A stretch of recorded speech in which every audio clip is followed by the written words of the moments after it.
যদি তোমার কম সময়ে অনেকটা সিলেবাস কভার করতে হয় তাহলে শুধু পরিশ্রম নয়, স্মার্ট ওয়ার্ক করতে হবে। আমি আমার আগের ভিডিওগুলোতে অনেক high performance study tips share করেছি, কিন্তু আজকের টিপসগুলো তোমাকে স্মার্ট লার্নিংয়ে সাহায্য করবে, যাতে তুমি কম সময়ে অনেক কিছু শিখতে পারো, মনে রাখতে পারো এবং মূল্যবান সময় বাঁচাতে পারো।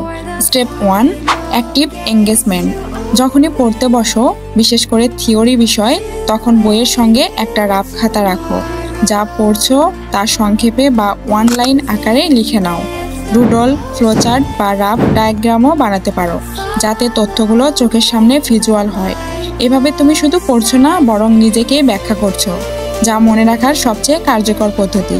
স্টেপ 2, ভিডিও লেকচার দেখা। যদি তুমি বোর্ড এক্সামের শিক্ষার্থী হয়ে থাকো, তবে ইউটিউবে বা অন্য প্ল্যাটফর্মে অসংখ্য চ্যাপ্টার ভিত্তিক ভিডিও পাওয়া যায়। Ctrl+F চাপো এবং যে টপিক লাগবে সেটি খুঁজে নিয়ে সরাসরি সেই অংশ থেকে ভিডিও দেখা শুরু করো।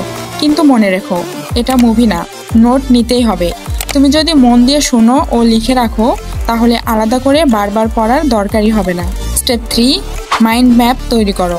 যখনই একটা চ্যাপ্টার শেষ করো, তখনই বই বন্ধ করে একটা ফাঁকা পেজে পুরো চ্যাপ্টারটার মাইন্ড ম্যাপ তৈরি করো। হেডিং, সাবহেডিং বা বুলেট পয়েন্টস আকারে লিখে ফেলো। তুমি চাইলে প্রতিটা হেডিংয়ের নিচে 2-3টা শব্দের মূল কথা লিখে রাখতে পারো। এটা তোমার মস্তিষ্কে ইনফো সিস্টেমেটিকভাবে বসিয়ে দেবে। Step 4, horizontal learning versus vertical learning. পরীক্ষার 1 মাস আগে শুরু করলে গভীরে যাওয়া বুদ্ধিমানের কাজ না। তোমাকে প্রথমে সব গুরুত্বপূর্ণ চ্যাপ্টারগুলো একবার চোখ বুলিয়ে নিতে হবে। হরিজন্টালি পড়ো, আগে গুরুত্বপূর্ণ টপিকগুলো পড়ো। আগের বছরের প্রশ্নের উত্তর দেখো। ক্লাসের টিচার যেটা মার্ক করে দিয়েছে ওইগুলো আগে মনে রাখো। অতিরিক্ত হাইলাইট বা অতিরিক্ত রেফারেন্স বই থেকে পড়া মানেই সময় নষ্ট। স্টেপ 5, 100% নয় 70% টার্গেট করো। ধরো তোমার বইয়েতে 15টা চ্যাপ্টার আছে, তাহলে তার মধ্যে 10টা হবে বেশি স্কোরিং। সেই 70% কভার করো আগে। যদি সময় থাকে তখন বাকি 30% নিয়ে ভাববে। সব মনে রাখার চাপে পড়লে তোমার আসল 70%টাই ভুলে যাবে।